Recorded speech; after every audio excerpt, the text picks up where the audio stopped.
नमस्कार, मैं जनता शिवम गौतम और अमेरिका से खबर आ रही है कि अब की बार फिर से ट्रंप सरकार। जी हाँ, मैं ये बात कह रहा हूँ तथ्यों के आधार पर। अभी तक तमाम चैनल, तमाम टीवी चैनल हो या वेब पोर्टल हो, इस बात को कहते हुए थोड़ा शर्मा रहे हैं और इन सब के ऊपर जो आंकड़ा आ रहा है उसमें सीधे तौर पर 15 सीटों की बढ़त दिखाई जा रही है जो बाइडेन को। लेकिन दूसरी तरफ जो ताज़ा रिजल्ट अब तक आए हैं उसमें जो अंतर रह गया है जो बाइडेन और डोनाल्ड ट्रंप के बीच में, वो केवल 5 का रह गया है। डोनाल्ड ट्रंप को अब केवल 42 सीटें और चाहिए, 42 इलेक्टोरल कॉलेज यानी कि कांग्रेस और सीनेट के सदस्यों का समर्थन और उन्हें चाहिए, जिसके बाद 270 का आंकड़ा वो पार कर लेंगे। उनकी जो संख्या है 228 पहुंच चुकी है। वहीं दूसरी तरफ जो बाइडेन की जो संख्या है वो 233 पर है। कहने को ये 5 का अंतर है, लेकिन जिन जिन स्टेट्स में अभी काउंटिंग चल रही है वहाँ पर बढ़त बनाए हुए हैं डोनाल्ड ट्रंप, यानी कि great old party of America, जैसे कि रिपब्लिकन पार्टी के नाम से जाना जाता है, उसकी बढ़त बनी हुई है। और उम्मीद ये जताई जा रही है कि 72 सीटों के जिनकी काउंटिंग अभी बची हुई है उसमें से 42 से 45 सीटें डोनाल्ड ट्रंप आसानी से अपनी झोली में रख लेंगे और उसके बाद में ये तय हो जाएगा।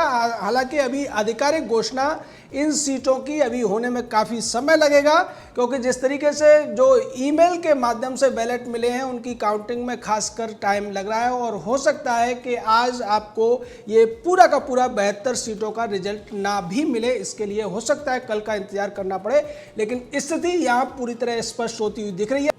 तमाम चैनल अभी भी जो बाइडेन के जो सीटें दिखा रहे हैं वो 233 दिखा रहे हैं और दूसरी तरफ डोनाल्ड ट्रंप की सीटें केवल 213 दिखाई जा रही हैं। 15 का ये अंतर जो है, यही अंतर है जिसकी वजह से लोगों को ऐसा लग रहा है कि बाइडेन जीतते हुए दिखाई दे रहे हैं। लेकिन यहाँ पर बाइडेन की अगर बात की जाए तो उनकी सीटों का अगर आप जोड़ करें तो उस हिसाब से जो बाइडेन यानी कि डेमोक्रेट्स की सीटें रिपब्लिकन की सीटों से बहुत ज़्यादा दिखाई नहीं दे रही हैं। अगर बात की जाए सीनेट की, तो सीनेट में डोनाल्ड ट्रंप की पार्टी को अब एक बढ़त मिल गई है। उनकी 47 सीटें हो गई हैं, 45 सीटें डेमोक्रेट्स के पास हैं, 2 सीटें इंडिपेंडेंट के पास हैं और 6 सीटों के रिजल्ट अभी आने हैं सीनेट में। यानी कि सीनेट की स्थिति लगभग पूरी तरीके से साफ होती हुई दिखाई दे रही है और सीनेट में स्पष्ट तौर पर बहुमत के करीब पहुंचते दिखाई दे रहे हैं डोनाल्ड ट्रंप। 47 सीटें वो जीत चुके हैं। इंडिपेंडेंट को अगर हटा दिया जाए तो ऐसी स्थिति में उनकी 2 सीटों की बढ़त है अभी भी डेमोक्रेट्स के ऊपर और जिन 6 सीटों के रिजल्ट आने हैं उनमें से अगर वो 3 सीटें या 4 सीटें जीत लेते हैं तो स्पष्ट तौर पर अपने दम पर सीनेट के अंदर उनका बहुमत हो जाएगा। लेकिन अगर डेमोक्रेट्स के सीटें बराबर के आसपास भी रहती हैं और 2 इंडिपेंडेंट उनको समर्थन कर देते हैं तो सीनेट में उनकी स्थिति बेहतर रहेगी। दूसरी तरफ अगर बात करें हाउस की यानी कि कांग्रेस की बात की जाए तो कांग्रेस में अभी डेमोक्रेट्स के पास में 188 सीटें हैं जिन्हें वो जीत चुके हैं। दूसरी तरफ डोनाल्ड ट्रंप की पार्टी रिपब्लिकन पार्टी को 181 सीटें मिल चुकी हैं, यानी कि यहाँ पर 7 सीटों की बढ़त है सीधे तौर पर डेमोक्रेटिक पार्टी के पास में। लेकिन अगर आप सीनेट और ये कांग्रेस दोनों को मिलाकर देखें तो सीनेट में 2 सीटों की बढ़त डोनाल्ड ट्रंप के पास है और यहाँ पर 7 सीटों की बढ़त डेमोक्रेट यानी कि जो बाइडेन के पास है। इस तरीके से ये जो बढ़त है इसका अंतर केवल 5 पर आ जाता है। और चूंकि अमेरिका का ये जो पूरा का पूरा चुनावी सिस्टम है वो इतना आसान नहीं है, इसी वजह से तमाम बड़े चैनलों के जो पत्रकार हैं, एनालिस्ट हैं, वो समझ नहीं पा रहे कि इसको किस तरीके से व्याख्या करके जनता को समझाया जा सके। हम आपको बहुत ज़्यादा सीधी और आसान भाषा में ये समझाने की कोशिश कर रहे हैं कि दरअसल वहाँ पर चुनाव होता कैसे है और किस तरीके से उसका रिजल्ट आता है। दरअसल जो पूरी की पूरी सीटें हैं अमेरिका के अंदर 50 स्टेट है और हर स्टेट को सीनेट में 2 कैंडिडेट जाने की एक प्रावधान है। वहाँ उसमें स्टेट में पॉपुलेशन का हिसाब नहीं है, हर स्टेट के लिए 2 सीनेटर्स वहाँ पर पहले से उपलब्ध किए गए हैं। इन सीनेटर्स में से जैसा मैंने आपको बताया कि 47 सीनेटर अभी तक रिपब्लिकन पार्टी के जीत चुके हैं, 45 जीते हैं डेमोक्रेट पार्टी के यानी कि जो बाइडेन के। तो इस तरीके से सीनेट की स्थिति लगभग तय हो चुकी है। 2 इंडिपेंडेंट जीत कर आए हैं, 6 का रिजल्ट अभी बाकी है। इसको इलेक्टोरल कॉलेज जो बोलते हैं, उसमें से 100 जो सीटें हैं वो इसके लिए हैं, यानी कि सीनेट के लिए हैं। दूसरी तरफ 438 सीटें इलेक्टोरल कॉलेज की बैठती हैं वो कांग्रेस के लिए, और इसमें तमाम जो स्टेट्स हैं उनमें पॉपुलेशन के आधार पर कहीं कम कहीं ज़्यादा हैं। किसी स्टेट में 38 तक सीटें हैं और किसी स्टेट में 3 सीटें बची हैं। और अभी जिन स्टेट्स की काउंटिंग जारी है उनमें से ज़्यादातर स्टेट्स के अंदर रिपब्लिकन पार्टी बढ़त बनाई हुई है। इसी वजह से हम कह रहे हैं कि जो 72 सीटें अभी बची हैं उनमें से, जिसमें 6 सीटें सीनेट की हैं और 66 सीटें कांग्रेस की हैं, उनमें से ज़्यादातर पर रिपब्लिकन पार्टी की बढ़त है। और इसी वजह से ये कहना कोई बहुत बड़ी अतिशयोक्ति नहीं होगी कि डोनाल्ड ट्रंप इस बार फिर से सरकार बनाने जा रहे हैं, यानी कि अमेरिका में फिर से डोनाल्ड ट्रंप की सरकार होने जा रही है। दूसरी तरफ कुछ ऐसे एनालिस्ट हैं जो ये दावा कर रहे हैं कि चूंकि अब तक जो बाइडेन की पार्टी ने काफ़ी बढ़त बना ली है, इस वजह से आने वाली जो सीटें हैं उसमें उनको ज़्यादा सीटें मिल सकती हैं। लेकिन ऐसा नहीं है, क्योंकि उन लोगों के आंकड़े के हिसाब से अभी 87 सीटों के रिजल्ट डिक्लेयर होने हैं, जबकि हमने आपको डिटेल में बताया है कि केवल 72 सीटों का रिजल्ट ही अब बाकी बचा है।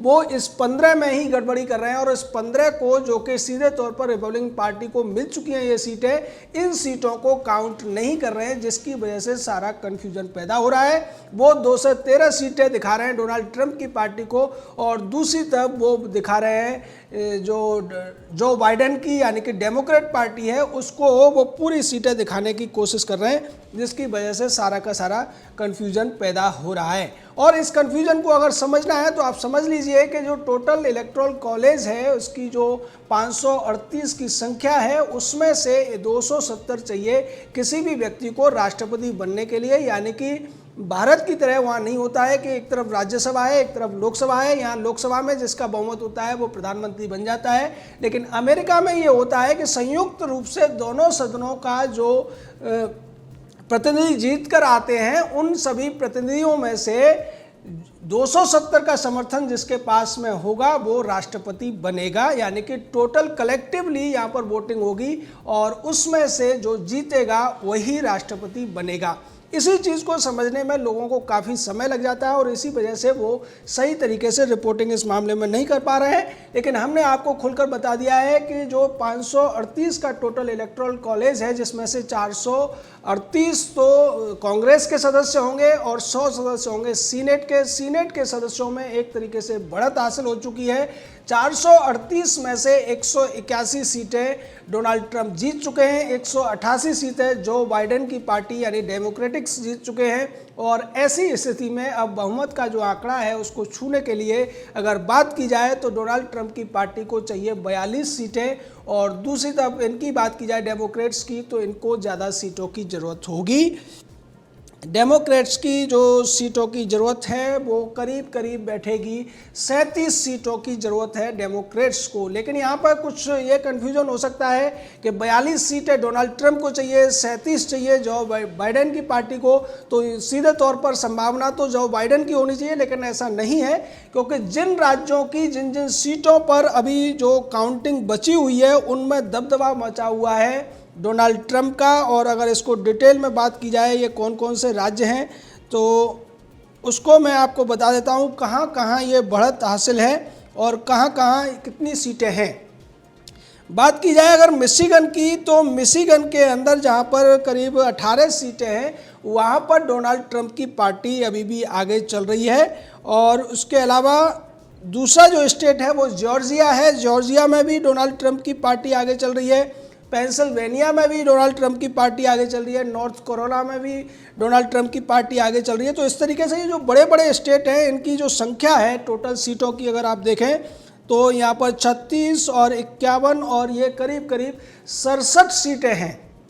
ये जो 4 स्टेट हैं जहां डोनाल्ड ट्रंप की पार्टी यानी रिपब्लिकन पार्टी, जिसे जीओपी के नाम से भी जाता है, grand old party of USA, इसकी बढ़त इन इलाकों में है 67 सीटों में से 42 सीटें। तो क्या ये 45 सीटों जीतने की इनकी संभावना, अभी तक जो वोट इनको मिल चुका है यहाँ पर और काउंटिंग जारी है, उसके आधार पर यह कहा जा सकता है कि यहाँ पर 70% से ज़्यादा सीटें आसानी से डोनाल्ड ट्रंप की पार्टी जीत सकती है।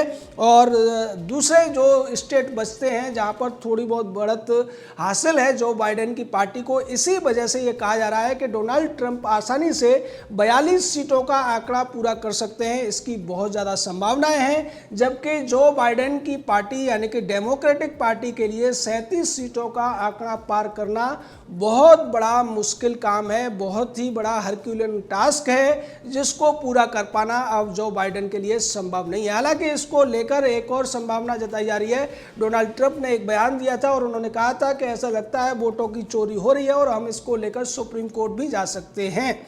उन्होंने ऐसा इसलिए कहा कि जो ईमेल के थ्रू वोट पड़े हैं उनकी काउंटिंग को लेकर कुछ सवाल उठाए गए हैं, उसकी जो डिजाइन था उसको लेकर सवाल उठाए गए हैं और उसकी वजह से कुछ कंफ्यूजन हो रहा है। और ईमेल के वोटों की काउंटिंग की वजह से ही रिजल्ट आने में काफ़ी टाइम भी लग रहा है, क्योंकि इस बार ईमेल से जो वोट आए हैं वो उनकी संख्या काफ़ी ज़्यादा है। और इस सब के पीछे की जो वजह है वो कोरोना की वजह से जो तमाम लॉकडाउन जैसी स्थितियाँ बनी हुई हैं उसकी वजह से ऐसा हुआ है कि लोगों ने ईमेल के थ्रू वोट करना ज़्यादा प्रेफर किया है।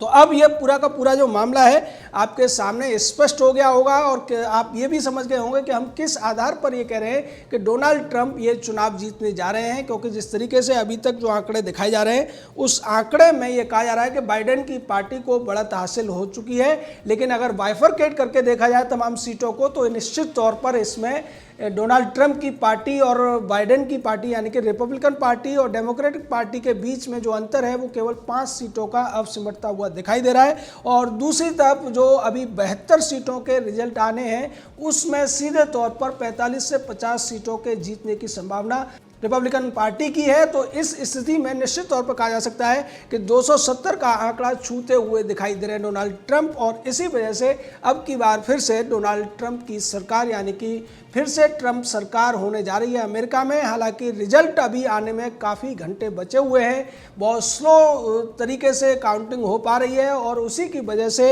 ये स्थितियाँ बनी हुई हैं। दूसरी तरफ तमाम जो चैनल हैं, तमाम जो अखबार हैं, तमाम जो वेब पोर्टल हैं वो इस स्थिति को क्लियर कर पाने में अभी भी पूरी तरीके से सक्षम नहीं हो पा रहे हैं और वो समझ नहीं पा रहे हैं कि ये आंकड़ा क्या है। जो भारत के चैनल है वो इलेक्टोरल कॉलेज के शब्द में शाब्दिक जाल में फंसकर रह गए, वो नहीं समझ पा रहे हैं कि ये सीनेट और कांग्रेस को मिलाकर दोनों की जो संख्या है उसके आधार पर राष्ट्रपति का संयुक्त रूप से चुनाव होता है। वहाँ पर भारत की तरह से नहीं है कि राज्यसभा में अलग से बहुमत होगा और लोकसभा में अलग होगा। अगर भारत में भी इसी तरीके से हो तो निश्चित तौर पर भारतीय जनता पार्टी की सरकार पहले भी होती और बहुमत में होती, लेकिन चूंकि राज्यसभा में यहाँ दूसरा सिस्टम होता है, राज्यसभा में कांग्रेस का बहुमत था, उसके बावजूद लोकसभा में बहुमत होने की वजह से भारतीय जनता पार्टी की सरकार थी। लेकिन अमेरिका में होता यह है कि दोनों ही जो इलेक्टोरल कॉलेज जिसे बोला जाता है सीनेट और कांग्रेस मिला के उनकी जो संयुक्त रूप से संख्या होती है उसमें जो बढ़त में होता है वो राष्ट्रपति बन जाता है। और यही वजह है कि अब कांग्रेस के अंदर 181 सीटें जीत चुके डोनाल्ड ट्रंप के राष्ट्रपति दोबारा से बनने की संभावना ज़्यादा है, जबकि कांग्रेस के अंदर 188 सीटें जो बाइडेन जीत चुके हैं। लेकिन सीनेट में डोनाल्ड ट्रंप की 47 सीटें हैं और जो बाइडेन की सीटें 45 हैं और इस तरीके से दोनों के बीच में जो बढ़त का अंतर है वो केवल 5 का रह गया है। निश्चित तौर पर आने वाले कुछ घंटों में ये पूरी तरीके से साफ हो जाएगा कि डोनाल्ड ट्रंप दोबारा से अमेरिका के राष्ट्रपति बनने जा रहे हैं। जय हिंद, जय भारत।